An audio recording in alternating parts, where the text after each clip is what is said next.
I have great pleasure in welcoming His Excellency Narendra Modi, Prime Minister of the Republic of India. I invite him to address the General Assembly. नमस्कार साथियों. Good morning, friends. His Excellency Abdulla Shahid जी, His Excellency Mr. Abdullah आपको Shahid. अध्यक्ष पद संभालने की First of all, I would like to हार्दिक बधाई. warmly congratulate you on आपका अध्यक्ष assuming बनना the office of President of the सभी UNGA. विकासशील देशों Your becoming president और is a विशेषकर matter of pride for all developing small countries island developing and states के in लिए particular for small island गौरव की developing बात है. states. अध्यक्ष महोदय, Mr. President, गत 1.5 वर्ष से for the last 1.5 years, पूरा विश्व the world 100 has साल में been आई सबसे grappling with बड़ी the worst pandemic महामारी का it has सामना seen कर in 100 years. ऐसी भयंकर महामारी में I pay tribute जीवन to गंवाने all वाले those who have lost their lives सभी लोगों in को the deadly corona मैं pandemic, श्रद्धांजलि देता हूं और and परिवारों I के साथ express my condolences संवेदनाएं व्यक्त to करता हूं. their families.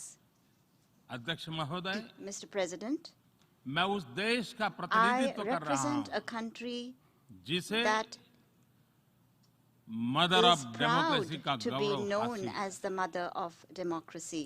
लोकतंत्र की हमारी We have हजारों had वर्षों की a महान great परंपरा रही. tradition of democracy that goes back thousands of इस years. 15 अगस्त को On 15th of भारत ने August this year, अपनी आजादी के India entered 75वें the साल में प्रवेश 75th किया. year of its independence. हमारी विविधता Our diversity हमारे सशक्त लोकतंत्र is की the पहचान है. identity of our strong एक ऐसा democracy. देश It is a country जिसमें that has दर्जनों भाषाएं dozens हैं, of languages, सैकड़ों बोलियां हैं, hundreds of dialects, अलग अलग रहन सहन different खान पान. lifestyles and cuisines. ये vibrant This is democracy the का best example बेहतरीन of a उदाहरण है. vibrant democracy. ये भारत के लोकतंत्र की ताकत है. The strength of our एक democracy छोटा बच्चा is demonstrated जो by the कभी fact that a little एक boy रेलवे स्टेशन who के at टी one स्टॉल पर time used to help अपने his पिता father की मदद at करता his tea था, stall at the railway आज station is today चौथी बार addressing the भारत के United प्रधानमंत्री के Nations तौर पर General Assembly for the 4th time UNGA को as संबोधित Prime कर रहा Minister है. of India.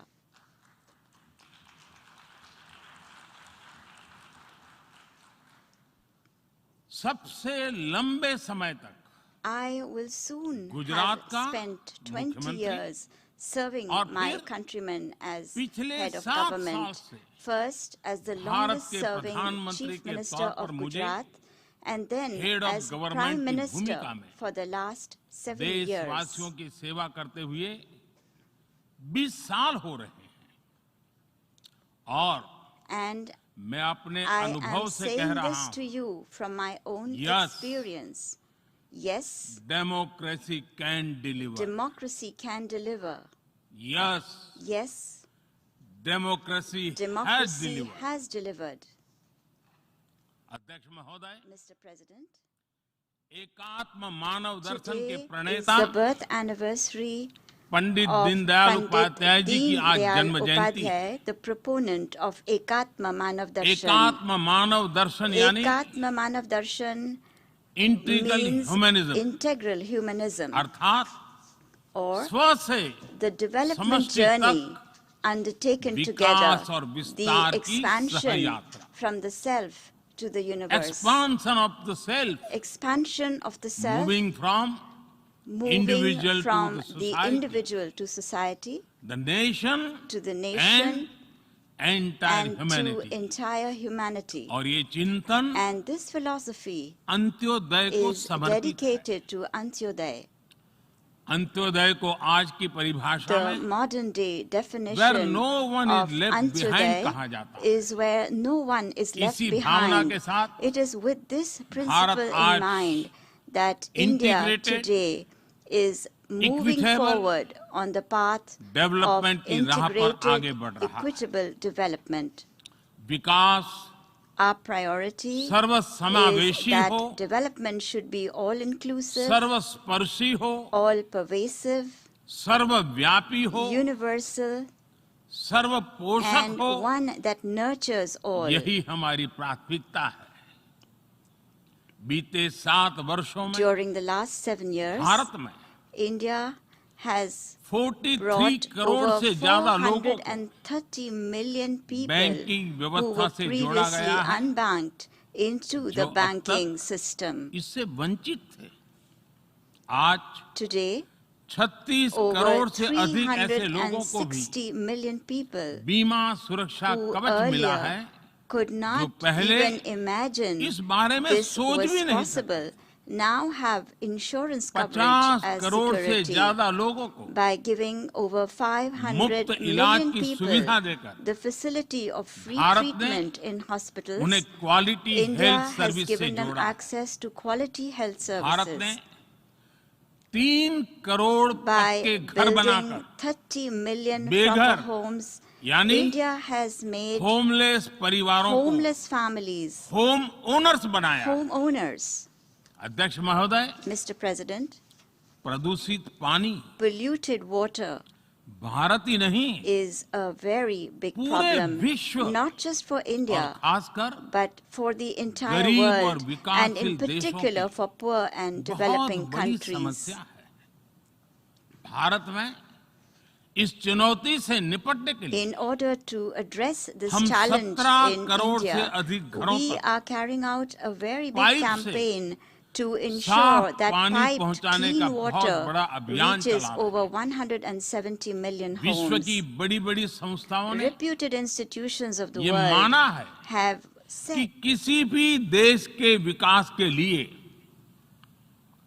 वहां के नागरिकों के पास जमीन और घर के प्रॉपर्टी राइट्स यानी ओनरशिप का रिकॉर्ड होना बहुत जरूरी है। दुनिया के बड़े-बड़े देशों में बड़ी संख्या में ऐसे लोग हैं जिनके पास जमीनों और घरों के प्रॉपर्टी राइट्स नहीं है।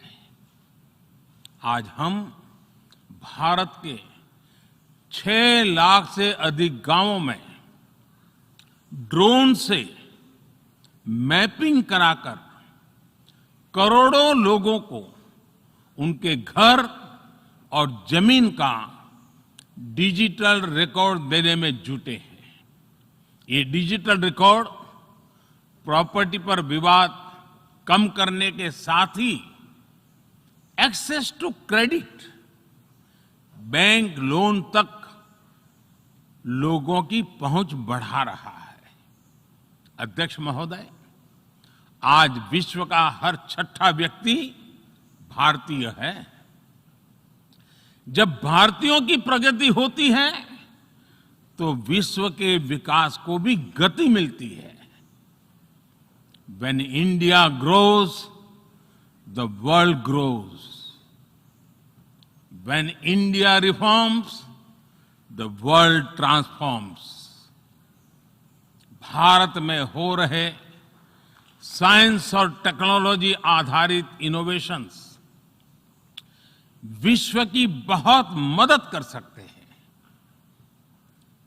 हमारे टेक सॉल्यूशंस का स्केल और उनकी कम लागत दोनों अतुलनीय है। हमारे यूनिफाइड पेमेंट इंटरफेस यूपीआई आज भारत में हर महीने 350 करोड़ से ज्यादा ट्रांजैक्शन हो रहे हैं। भारत का वैक्सीन डिलीवरी प्लेटफॉर्म कोविन एक ही दिन में करोड़ों वैक्सीन डोज लगाने के लिए डिजिटल सपोर्ट दे रहा है। अध्यक्ष महोदय, सेवा परमो धर्मः, सेवा परमो धर्मः को जीने वाला भारत सीमित संसाधनों के बावजूद भी वैक्सीनेशन डेवलपमेंट और मैन्युफैक्चरिंग में जी जान से जुटा है। मैं यूएनजीए को ये जानकारी देना चाहता हूं कि भारत ने दुनिया की पहली डीएनए वैक्सीन विकसित कर ली है, जिसे 12 साल की आयु से ज्यादा के सभी लोगों को लगाया जा सकता है। एक और mRNA वैक्सीन अपने डेवलपमेंट के आखिरी चरण में है। भारत के वैज्ञानिक कोरोना की एक नेजल वैक्सीन के निर्माण में भी जुटे हैं।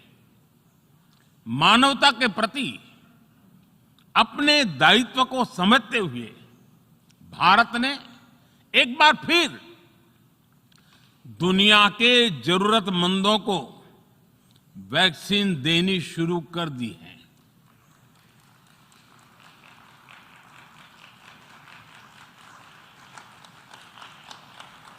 मैं आज दुनिया भर के वैक्सीन मैन्युफैक्चरर्स को भी आमंत्रित करता हूं, कम मेक वैक्सीन इन इंडिया। अध्यक्ष महोदय, आज हम सब जानते हैं कि मानव जीवन में टेक्नोलॉजी का कितना महत्व है, लेकिन बदलते हुए विश्व में टेक्नोलॉजी विथ डेमोक्रेटिक वैल्यूज, ये सुनिश्चित करना भी आवश्यक है। भारतीय मूल के डॉक्टर्स, इनोवेटर्स, इंजीनियर्स, मैनेजर्स किसी भी देश में रहें, हमारे लोकतांत्रिक मूल्य उन्हें मानवता की सेवा में जुटे रहने की प्रेरणा देते रहते हैं। और ये हमने इस कोरोना काल में भी देखा है।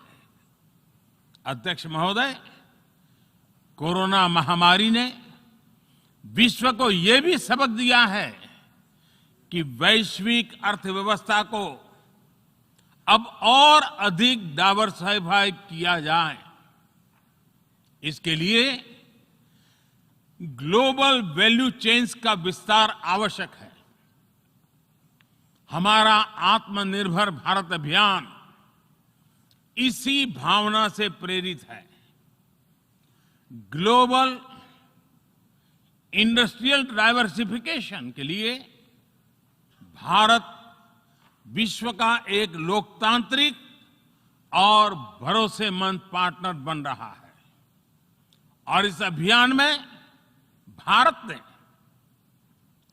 इकोनॉमी और इकोलॉजी दोनों में बेहतर संतुलन स्थापित किया है। बड़े और विकसित देशों की तुलना में क्लाइमेट एक्शन को लेकर भारत के प्रयासों को देखकर आप सभी को निश्चित ही गर्व होगा। आज भारत बहुत तेजी के साथ 450 गीगावाट रिन्यूएबल एनर्जी के लक्ष्य की तरफ बढ़ रहा है। हम भारत को दुनिया का सबसे बड़ा ग्रीन हाइड्रोजन हब बनाने के अभियान में भी जुट गए हैं। अध्यक्ष महोदय, हमें अपनी आने वाली पीढ़ियों को जवाब देना है कि जब फैसले लेने का समय था, तब जिन पर विश्व को दिशा देने का दायित्व था, वो क्या कर रहे थे। आज विश्व के सामने रिग्रेसिव थिंकिंग और एक्सट्रीमिज्म का खतरा बढ़ता जा रहा है। इन परिस्थितियों में पूरे विश्व को साइंस बेस्ड, रैशनल और प्रोग्रेसिव थिंकिंग को विकास का आधार बनाना ही होगा। साइंस बेस्ड अप्रोच को मजबूत करने के लिए भारत एक्सपीरियंस बेस्ड लर्निंग को बढ़ावा दे रहा है। हमारे यहां स्कूलों में हजारों अटल टिंकरिंग लैब्स खोली गई हैं, इंक्यूबेटर्स बने हैं और एक मजबूत स्टार्टअप इकोसिस्टम विकसित हुआ है। अपनी आजादी के 75 वर्ष के उपलक्ष्य में जब हम आजादी का अमृत महोत्सव मना रहे हैं, भारत 75 ऐसे सैटेलाइट्स को अंतरिक्ष में भेजने वाला है जो भारतीय विद्यार्थी स्कूल कॉलेजों में बना रहे हैं। अध्यक्ष जी, दूसरी ओर रिग्रेसिव थिंकिंग के साथ जो देश आतंकवाद का पॉलिटिकल टूल के रूप में इस्तेमाल कर रहे हैं, उन्हें ये समझना होगा कि आतंकवाद उनके लिए भी उतना ही बड़ा खतरा है। ये सुनिश्चित किया जाना बहुत जरूरी है कि अफगानिस्तान की धरती का इस्तेमाल आतंकवाद फैलाने और आतंकी हमलों के लिए न हो। हमें इस बात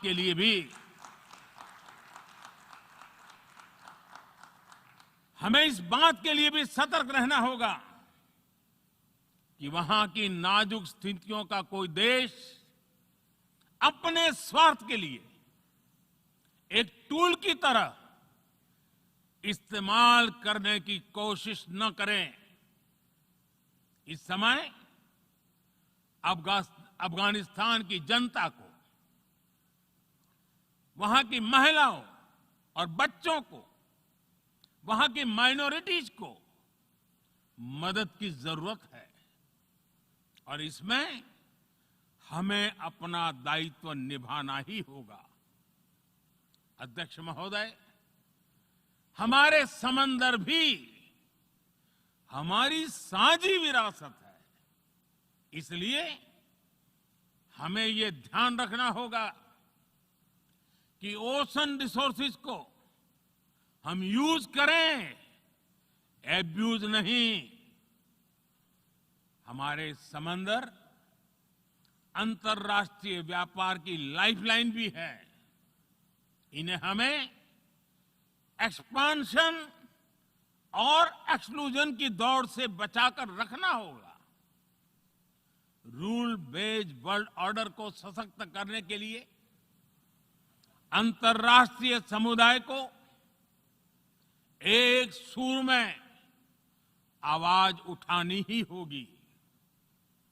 सुरक्षा परिषद में भारत की प्रेसिडेंसी के दौरान बनी विस्तृत सहमति विश्व को मैरीटाइम सिक्योरिटी के विषय में आगे बढ़ने का मार्ग दिखाती है। अध्यक्ष महोदय, भारत के महान कूटनीतिज्ञ आचार्य चाणक्य ने सदियों पहले कहा था, कालातिक्रमात् काल एव फलम पिबति। जब सही समय पर सही कार्य नहीं किया जाता तो समय ही उस कार्य की सफलता को समाप्त कर देता है। संयुक्त राष्ट्र को खुद को प्रासंगिक बनाए रखना है तो उसे अपनी इफेक्टिवनेस को सुधारना होगा, रिलायबिलिटी को बढ़ाना होगा। यूएन पर आज कई तरह के सवाल खड़े हो रहे हैं। इन सवाल को हमने क्लाइमेट क्राइसिस में देखा है, कोविड के दौरान देखा है, दुनिया के कई हिस्सों में चल रही प्रॉक्सी वॉर, आतंकवाद और अभी अफगानिस्तान के संकट ने इन सवालों को और गहरा कर दिया है। कोविड के ओरिजिन के संदर्भ में और ease of doing business ranking को लेकर वैश्विक गवर्नेंस से जुड़ी संस्थाओं ने दशकों के परिश्रम से बनी अपनी विश्वसनीयता को नुकसान पहुंचाया है। ये आवश्यक है कि हम यूएन को ग्लोबल ऑर्डर, ग्लोबल लॉज और ग्लोबल वैल्यूज के संरक्षण के लिए निरंतर सुदृढ़ करें। मैं नोबेल पुरस्कार विजेता गुरुदेव रविंद्रनाथ टैगोर जी के शब्दों के साथ अपनी बात समाप्त कर रहा हूं। शुभो कर्मोपोथे, शुभो कर्मोपोथे, धोरो निर्भयोगान, सौब दुर्बल सौन्योष होक अवसान। अर्थात अपने शुभ कर्म पथ पर निर्भीक होकर आगे बढ़ो, सभी दुर्बलताएं और शंकाएं समाप्त हो। ये संदेश आज के संदर्भ में संयुक्त राष्ट्र के लिए जितना प्रासंगिक है, उतना ही हर जिम्मेदार देश के लिए भी उतना ही प्रासंगिक है।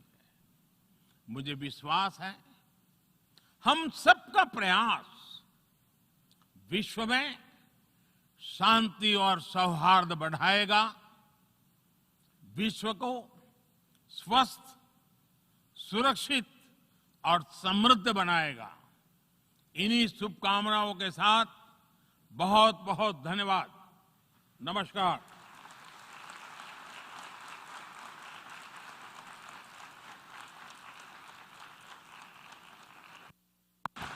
On behalf of the General Assembly, I wish to thank the Prime Minister of the Republic of India for the statement just made, and I request